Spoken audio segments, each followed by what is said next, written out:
ఉదయాన్నే సుమిత్ర ఒంటరిగా గార్డెన్లో అటూ ఇటూ నడుస్తుండటం చూసి కార్తీక్, దీపలు దగ్గరికి వెళ్ళి పలకరిస్తారు. మీరిద్దరూ ఎవరు? నన్నెందుకు పిలుస్తున్నారు? అని సుమిత్ర అడగటంతో ఇద్దరూ షాక్ అవుతారు.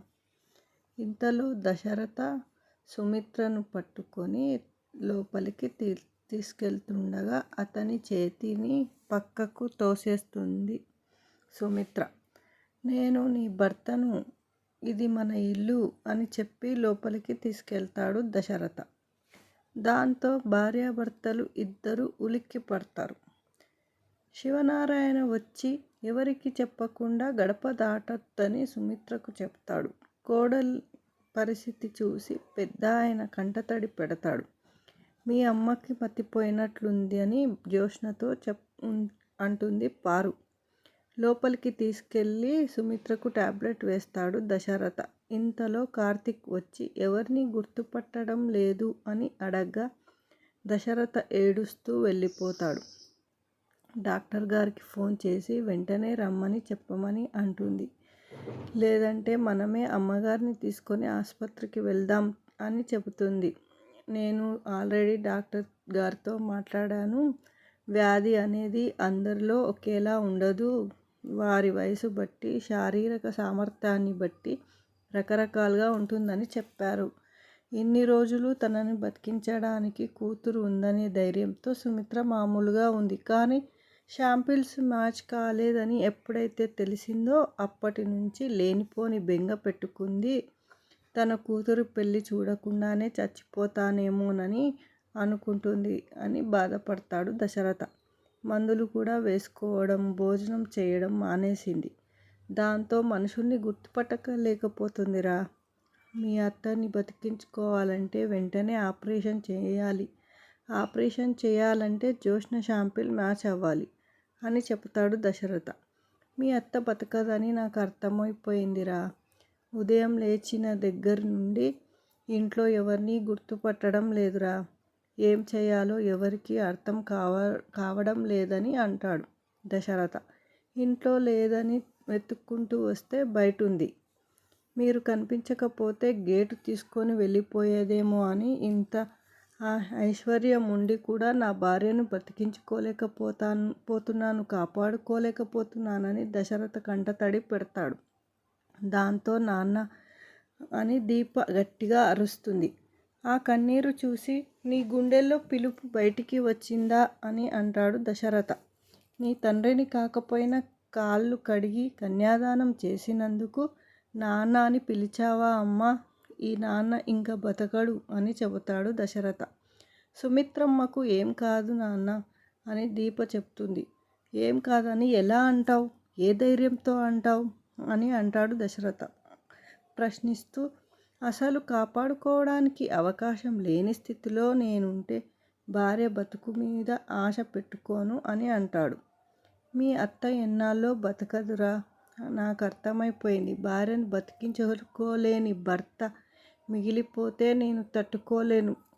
అదే జరిగితే మీ అత్త కంటే ముందే నేనే చనిపోతాను అని చెప్పడంతో కార్తీక్, దీపలు కంటతడి పెడతారు. ఎంతోమంది దేవతలకు మీ అత్త పూజ చేసిందిరా.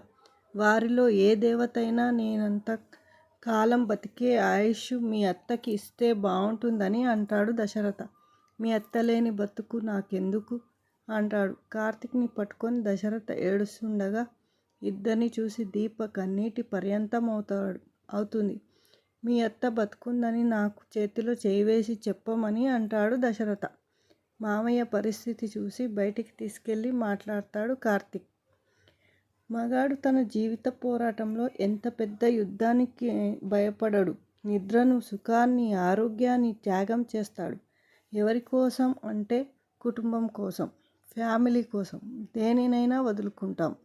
అలాంటి కుటుంబానికి ఏదైనా సమస్య వస్తే మగాడికి చెప్పేది ఆ ఇంటి ఆడది. మరి ఆ ఇంటి ఆడదానికే సమస్య వస్తే భార్యను మించిన ధైర్యం ఆ భగవంతుడు కూడా ఇవ్వలేదు చెబుతాడు కార్తీక్. భార్య నీరసంతో పడుకుని ఉంటే భర్త తీసుకునే ఊపిరి కూడా బరువుగానే ఉంటుంది. అలాంటిది భార్య శాశ్వతంగా నిద్రపోతుందన్న ఆలోచన నేనెంత బాధపడుతుందో నాకు తెలుసు అంటాడు కార్తీక్. అత్త ఎప్పటికీ ఒంటరి కాదు, నీలోనే ఉంటుంది ధైర్యం చెప్తాడు కార్తీక్. నిద్రపోతున్న తల్లి దగ్గరికి వచ్చి దీప కనిపించకపోవడంతో ఇల్లంతా వెతుకుతాడు కార్తీక్. కానీ భార్య ఎక్కడా కనిపించకపోవడంతో టెన్షన్ పడతాడు. ఇంతలో దీప నేరుగా డాక్టర్ హారిక దగ్గరికి వెళ్తుంది. ఆమె మాటలు వినగానే డాక్టర్ షాక్ అవుతుంది. నువ్వు స్పృహలోనే ఉండి మాట్లాడుతున్నావా దీప అని సీరియస్ అవుతుంది. స్పృహలోనే ఉన్నాను కాబట్టే నా తల్లి పరిస్థితి అర్థం చేసుకొని మాట్లాడుతున్నాను డాక్టర్ గారు. నా తల్లి మనుషులను కూడా గుర్తుపట్టడం లేదు డాక్టర్ గారు. ఇంకా లేట్ చేస్తే ఆ మనిషి ఏమైపోతుందోనని చాలా భయంగా ఉంది నాకు అని అంటుంది దీప. అందుకని బిడ్డను చంపుకుంటావా? ఒక ప్రాణం పోతుందని తెలిస్తే మరో బిడ్డను చంపుకుంటావా అని డాక్టర్ ప్రశ్నిస్తుంది. నా తల్లి రుణం నేను తీర్చుకోవాలి. మీరు నా పరిస్థితిలో ఉండి అలాగే మాట్లాడతారా అని ఫైర్ అవుతుంది డాక్టర్ పైన. నా తల్లిని నేను తప్పించి ఎవరూ కాపాడలేరని దీప అంటుంది. అయితే నీ బిడ్డను నువ్వు తప్పించి ఎవరు కాపాడలేరని డాక్టర్ చెబుతుంది. పెంచిన తల్లిని పోగొట్టుకున్నావు, ఇప్పుడు కన్న తల్లిని పోగొట్టుకోలేను అంటుంది దీప. నీ కూతురు ఎలా అయితే కన్న తల్లి సంరక్షణలో పెరుగుతుందో అలాగే నీ కడుపులోని బిడ్డ కూడా నువ్వు ఉన్నావన్న నమ్మకంతోనే బతుకుతుంది అని చెబుతుంది డాక్టర్. నా తల్లి బతికించుకోవడానికి నాకు వేరే మార్గం లేదని దీప అంటుంది. నీ తల్లిని బతికిస్తే ప్రాణదాత అవుతావు, కానీ నీ బిడ్డను చంపితే అంతకురాలి అవుతావు కదా. తల్లి మీద ఇష్టంతో బిడ్డను చంపుతున్న కూతురిని నిన్నే చూస్తున్నాను అంటుంది డాక్టర్. నువ్వు బిడ్డను త్యాగం చేయాలని అనుకుంటున్నావని కార్తీక్ తెలుసా? నీ తల్లి కోసం నీ బిడ్డను ఎందుకు వదిలేస్తున్నావని కార్తీక్ అడిగితే ఏం సమాధానం చెప్తావు అని ప్రశ్నిస్తుంది డాక్టర్. మా బావతో నేను ఏదో ఒకటి చెప్పుకుంటాను అంటుంది దీప.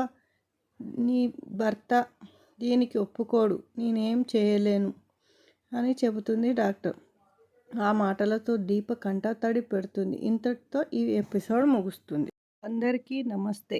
అందరికీ ఈ వీడియో నచ్చినట్లు అనిపిస్తే, మీకు నచ్చినట్లయితే లైక్ చేసి సబ్స్క్రైబ్ చేసుకోండి. మీరు ఈ వీడియోలోకి కొత్తగా వచ్చినట్లయితే ప్లీజ్ సబ్స్క్రైబ్ చేయండి గాయస్. Please bye. అందరికీ బాయ్.